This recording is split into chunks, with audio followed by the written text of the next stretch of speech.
നമസ്കാരം. ശബരിമലയിലെ സ്വർണ്ണക്കവർച്ചയുമായി ബന്ധപ്പെട്ട കള്ളപ്പണം വെളുപ്പിക്കൽ കേസിൽ നിർണായക നീക്കവുമായി എൻഫോഴ്സ്മെന്റ് ഡയറക്ടറേറ്റ്. കേസിലെ പ്രധാന പ്രതിയായ ഉണ്ണികൃഷ്ണൻ പോറ്റിയുടെ 1.3 കോടി രൂപ വിലമതിക്കുന്ന സ്വത്തുക്കൾ ഇ ഡി മരവിപ്പിച്ചു. ശബരിമലയിലെ സ്വർണം വകമാറ്റിയതിലൂടെയും കള്ളപ്പണം വെളുപ്പിക്കലിലൂടെയും സമ്പാദിച്ചെന്ന് കരുതുന്ന ആസ്തികളാണ് എൻഫോഴ്സ്മെന്റ് ഡയറക്ടറേറ്റ് മരവിപ്പിച്ചത്. ഉണ്ണികൃഷ്ണൻ പോറ്റിയുടെ വെഞ്ഞാറമൂട് വലിയ കട്ടക്കലിലെ സഹോദരിയുടെ വീട്ടിലും ഇ ഡി വിശദമായ പരിശോധന നടത്തിയിരുന്നു. ദേവസ്വം ബോർഡിലെ ഉദ്യോഗസ്ഥരുമായി ചേർന്ന് നടത്തിയ സംശയാസ്പദമായ സാമ്പത്തിക ഇടപാടുകളുടെയും ഡിജിറ്റൽ തെളിവുകളുടെയും അടിസ്ഥാനത്തിലാണ് സ്വത്തുക്കൾ മരവിപ്പിക്കാൻ തീരുമാനിച്ചത്. കേരളം, കർണാടക, തമിഴ്നാട് എന്നീ സംസ്ഥാനങ്ങളിലായി നടന്ന വ്യാപക റെയ്ഡുകൾക്ക് പിന്നാലെയാണ് ഈ നടപടി. അതേസമയം കേസ് പരിഗണിച്ച ഹൈക്കോടതി സംഭവത്തെ കൂട്ടക്കൊള്ള എന്ന് വിശേഷിപ്പിക്കുകയും ദേവസ്വം ബോർഡിനെതിരെ രൂക്ഷമായ പരാമർശങ്ങൾ നടത്തുകയും ചെയ്തു. ശബരിമലയിലെ സ്വർണ്ണക്കവർച്ചയും അതുമായി ബന്ധപ്പെട്ട കള്ളപ്പണം വെളുപ്പിക്കലും അന്വേഷിക്കുന്നതിനായി എൻഫോഴ്സ്മെന്റ് ഡയറക്ടറേറ്റ് ആവിഷ്കരിച്ച പ്രത്യേക അന്വേഷണ പദ്ധതിയാണ് ഓപ്പറേഷൻ ഗോൾഡൻ ഷാഡോ.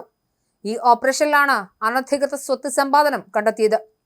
ശബരിമലയിൽ ഭക്തർ സമർപ്പിച്ച സ്വർണം വകമാറ്റിയതിലൂടെയും സ്വർണം ചെമ്പാക്കി മാറ്റിയതിലൂടെയും ഉണ്ടായ വൻ സാമ്പത്തിക ക്രമക്കേടുകൾ പുറത്തു കൊണ്ടുവരിക എന്ന ലക്ഷ്യത്തിലാണ് ഓപ്പറേഷൻ നടത്തുന്നത്. കേരളം, കർണാടക, തമിഴ്നാട് എന്നീ 3 സംസ്ഥാനങ്ങളിലായി ഒരേ സമയം നടത്തിയ വ്യാപകമായ റെയ്ഡുകളാണ് ഇതിന്റെ ഭാഗമായി നടന്നത്. ശബരിമല കേസുമായി ബന്ധപ്പെട്ട് ഇ ഡി നടത്തിയ ഓപ്പറേഷൻ ഗോൾഡൻ ഷാഡോ എന്ന മിന്നൽ പരിശോധനയിൽ ചെന്നൈയിലെ സ്മാർട്ട് ക്രിയേഷൻസ് എന്ന സ്ഥാപനത്തിൽ നിന്നും 100 ഗ്രാം സ്വർണ്ണക്കട്ടികളും പിടിച്ചെടുത്തു. ശബരിമലയിൽ ഭക്തർ സമർപ്പിച്ച സ്വർണം മാറ്റി പകരം ചെമ്പ് ഉപയോഗിച്ചതുമായി ബന്ധപ്പെട്ട സുപ്രധാന രേഖകളും റെയ്ഡിൽ ഉദ്യോഗസ്ഥർ കണ്ടെത്തിയിട്ടുണ്ട്.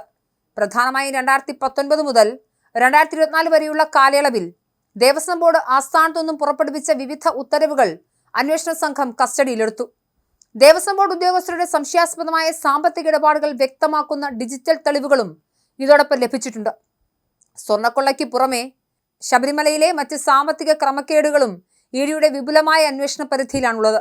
ശബരിമല സ്വർണ്ണക്കൊള്ളയുമായി ബന്ധപ്പെട്ട കള്ളപ്പണ ഇടപാടുകൾ കണ്ടെത്താൻ കേരളത്തിന്റെ വിവിധ ഭാഗങ്ങളിൽ ഉന്നത ഉദ്യോഗസ്ഥരുൾപ്പെടെ വീടുകളിൽ എൻഫോഴ്സ്മെന്റ് ഡയറക്ടറേറ്റ് ഒരേ സമയമാണ് മിന്നൽ പരിശോധന നടത്തിയത്.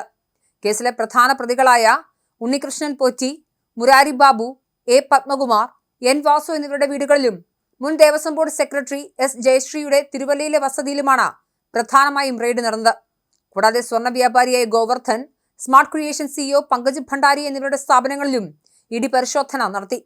തിരുവനന്തപുരത്ത് K P Shankardas, N Vijayakumar, S Baiju എന്നിവരുടെ വീടുകൾക്ക് പുറമെ ഉണ്ണികൃഷ്ണൻ പോറ്റിയുടെ സഹോദരിയുടെ വെഞ്ഞാറമൂട്ടിലെ വലിയ കട്ടക്കലുള്ള വീട്ടിലും പരിശോധന നടത്തി. കള്ളപ്പണം വെളുപ്പിക്കലിന്റെ പൂർണ്ണമായ വ്യാപ്തിയും ബിനാമി ഇടപാടുകളും പുറത്തു കൊണ്ടുവരാൻ ലക്ഷ്യമിട്ടുള്ള ഈ നീക്കങ്ങളുടെ തുടർച്ചയായി വരും ദിവസങ്ങളിൽ കൂടുതൽ അറസ്റ്റുകൾ ഉണ്ടാകുമെന്ന് തന്നെയാണ് മനസ്സിലാക്കുന്നത്.